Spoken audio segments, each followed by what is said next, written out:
الحمد لله الذي رفع السماء بغير عماد وبسط الأرض فراشا وخلق لها الأوتاد. اما بعد، تنظیم فکر ولی الہی کی خطرناک نظریات کا بروقت ادراک کرتے ہوئے دیوبندی مشرب سے تعلق رکھنے والے ملک پاکستان کے بڑے بڑے مدارس سے مذکورہ تنظیم کے خلاف فتاویات اسی لیے معرض وجود میں آئیں تاکہ عوام اس خطرناک تنظیم کی دل فریب نعروں اور دعووں سے دھوکے میں نہ آئے. چند فتاویات اور آراء سے چیدہ خاص مقامات اختصار کے ساتھ پیش خدمت. وفاق المدارس العربیہ پاکستان کا فیصلہ. وفاق المدارس سے پاکستان بھر کے دیوبندی مدارس منسلک ہے. 3 جمادی الثانیہ 1421 ہجری 4 ستمبر 2000 کو وفاق المدارس العربیہ پاکستان کے بورڈ نے اپنی مرکزی مجلس عاملہ میں تنظیم فکر ولی الہی کے طرز عمل اور افکار و نظریات کے پیش نظر اس کو وفاق المدارس بورڈ سے خارج کرنے کا فیصلہ ان الفاظ میں کیا. لکھتے ہیں: نام نہاد تنظیم فکر ولی الہی سے وابستہ مدارس کا وفاق سے الحاق ختم کرنے کا فیصلہ کیا گیا. کیا لکھتے ہیں؟ نام نہاد تنظیم فکر ولی الہی سے وابستہ مدارس کا وفاق سے الحاق ختم کرنے کا فیصلہ کیا گیا. اس تنظیم کے نظریات جمہور امت کے موقف کے منافی ہیں. اس تنظیم کے خلاف دارالعلوم کراچی، جامعہ فاروقیہ کراچی، کوہاٹ، پشاور، فیصل آباد اور گجرانوالہ کے مرکزی مدارس کے فتاوی آ چکے ہیں اور ان کے خلاف شریعت عقائد کے بارے میں کسی قسم کا ابہام نہیں رہا.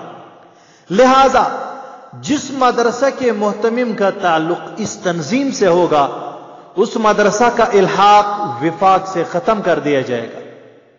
اسی طرح کسی مدرسہ کے استاذ یا دوسرے ذمہ دار افراد کا تعلق اس تنظیم سے ہو تو وہ مدرسہ وفاق کی طرف سے اس کا پابند ہے کہ وہ متعلقہ فرد کو مذکورہ تنظیم سے ختم کرنے پر آمادہ کرے یا اس کو مدرسہ کی ذمہ داری سے سبکدوش کر دے.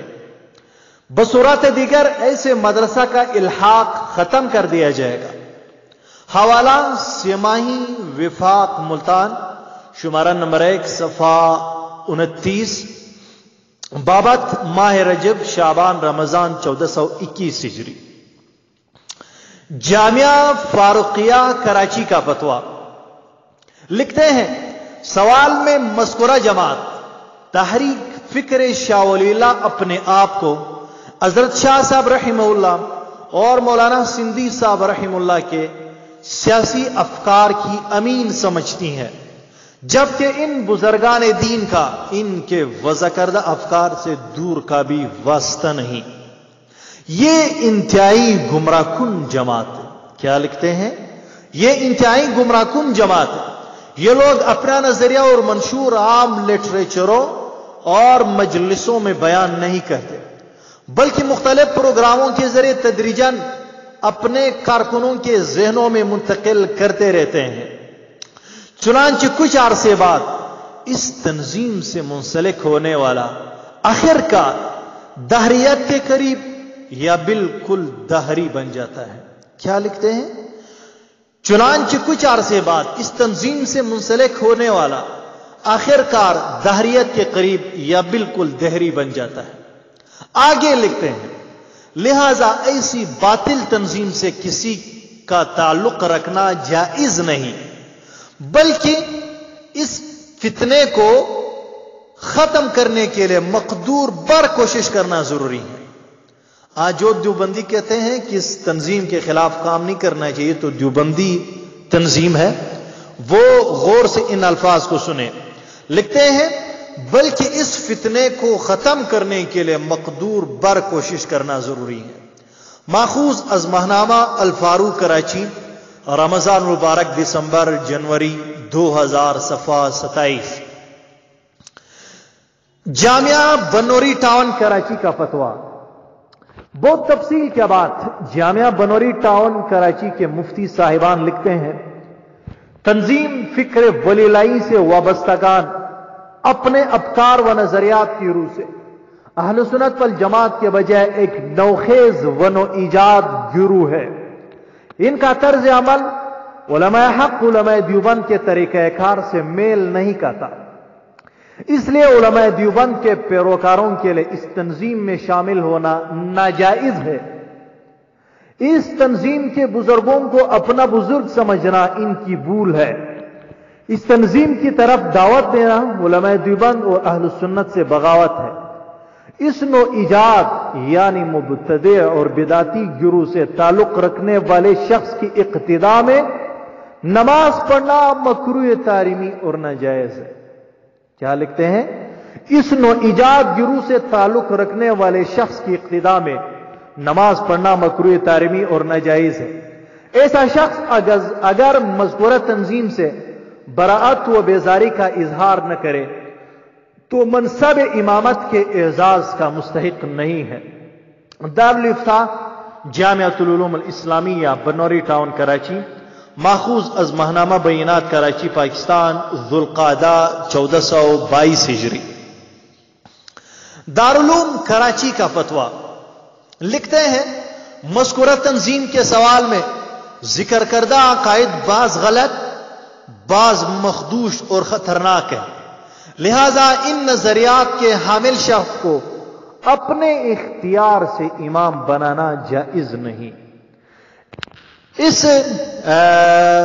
فتوے پہ شیخ الاسلام مفتی محمد تقی عثمانی صاحب، اسی طرح مولانا محمود اشرف صاحب، مولانا مفتی عبدالمنان صاحب کی تصدیقات موجود ہے، انہوں نے اس فتوے کی تصدیق کی ہے۔ یہ فتویٰ نمبر ہے 25/319 18/3/1419 ہجری۔ اسی طرح شیخ الاسلام مفتی محمد تقی عثمانی صاحب دامت برکاتہم العالیہ تنظیم فکر ولی اللہ سے متعلق ایک سوال کے جواب میں تحریر فرماتے ہیں، فکر ولی اللہ محض ایک دھوکہ ہے۔ عام طور سے یہ لوگ حضرت شاہ صاحب کے نام کی آڑ میں اشتراکی نظریات کا پرچار کر رہے ہیں۔ 18/3/1419 ہجری، فتاوی عثمانی جلد 1 صفحہ 107، کتاب الایمان والعقائد، فتویٰ نمبر 25/319۔ دارالعلوم دیوبند کا فتویٰ، دارالعلوم دیوبند کے مفتی صاحبان تنظیم فکر ولی اللہ کی دستوری دفعہ پر جرح کرتے ہوئے لکھتے ہیں کہ دستور تنظیم فکر ولی اللہ میں لکھا ہوا ہے، تنظیم فکر ولی اللہ اجتماعیت میں بالخصوص مولانا عبید اللہ سندھی کی بیان کردہ تشریحات سے استفادہ کرے گی۔ دستور دفعہ 3 صفحہ 5 لکھتے ہیں، دستور کی یہ دفعہ قابل تشویش ہے۔ مولانا سندھی اگرچہ شیخ الہند رحمہ اللہ کی تحریک کے ساتھیوں میں سے تھے، لیکن ان کے نظریات و خیالات ہمارے جمہور اکابر اہل سنت والجماعت کے افکار و نظریات سے ہٹے ہوئے ہیں۔ وہ روس میں 7 ماہ تک رہے، وہاں کمیونزم، سوشلزم اور نیشنلزم سے متاثر ہو کر آئے، گاہیں گاہیں اپنے نظریات کا اظہار کرتے تھے۔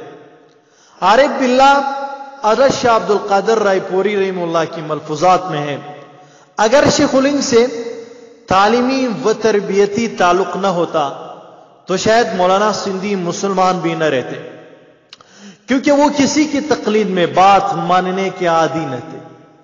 ارشادات شاہ عبد القادر رائے پوری، صفحہ 201۔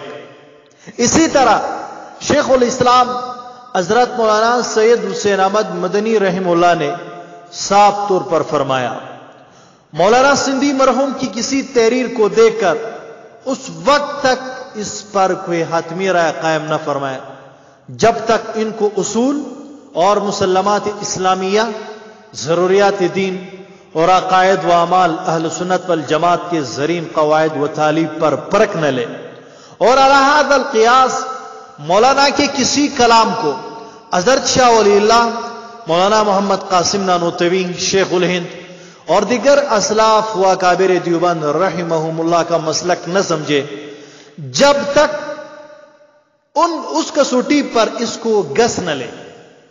مولانا عبید اللہ سندھی کے علوم و افکار صفحہ 141 کچھ آگے لکھتے ہیں. یہ بھی تشویش کی بات ہے کہ خانقاہ رائے پور کے سابق مسند نشین حضرت مولانا عبدالرحیم صاحب، مولانا شاہ عبد القادر صاحب، حضرت مولانا عبدالعزیز صاحب ہمیشہ لوگوں کے قلوب کا تزکیہ اور ان کے باطنی امراض کی اصلاح میں لگے رہے. ان حضرات نے اس قسم کی کوئی تنظیم قائم نہیں فرمائی، نہ اس کی ضرورت سمجھی. پھر اہل سلوک کو ایسے تنظیم سے کیا سروکار؟ انہیں تو اپنے اکابر کے نقش قدم پر اللہ تعالیٰ ہی کے بندوں کی رشد و ہدایت اور اصلاح کا کام کرنا چاہیے. فقط واللہ عالم. حبیب الرحمن عفا اللہ عنہ، مفتی دارالعلوم دیوبند، 19 شعبان 1429 ہجری. الجواب صحیح وقار علی. آتے ہیں دیوبند ثانی دارالعلوم حقانیہ اکوڑا خٹک کے فتویٰ کی طرف. لکھتے ہیں اگر اس تنظیم فکر شاہ ولی اللہ کے عقائد واقعتاً وہ ہوں جو ان کی طرف منسوب کیے جا رہے ہیں تو پھر یہ تنظیم زال، مضل اور دائرہ اسلام سے خارج ہوگی. مذکورہ فتویٰ کی تائید کرتے ہوئے مولانا مجاہد خان صاحب فاضل دیوبند لکھتے ہیں کہ یہ تنظیم حضرت شاہ ولی اللہ رحمہ اللہ کا نام استعمال کر کے گمراہی پھیلا رہی ہے. اس سے بچنا اور بچانا بہت ضروری ہے. ماخوذ از مولانا عبید اللہ سندھی کے افکار اور تنظیم فکر ولی اللہ کے نظریات کا تحقیقی جائزہ، مؤلف مفتی محمد رضوان. اللہ تعالی ہم سب کو ان خطرناک عقائد اور نظریات سے بچائے جن کو آج کل تنظیم فکر ولی اللہ سندھی یا ولی اللہ افکار و نظریات کے نام سے پھیلا رہے ہیں. اللہ تعالی ہمیں جمہور اہل سنت کے ساتھ وابستہ قائم و دائم رکھیں. وآخر دعوانا ان الحمد للہ رب العالمین.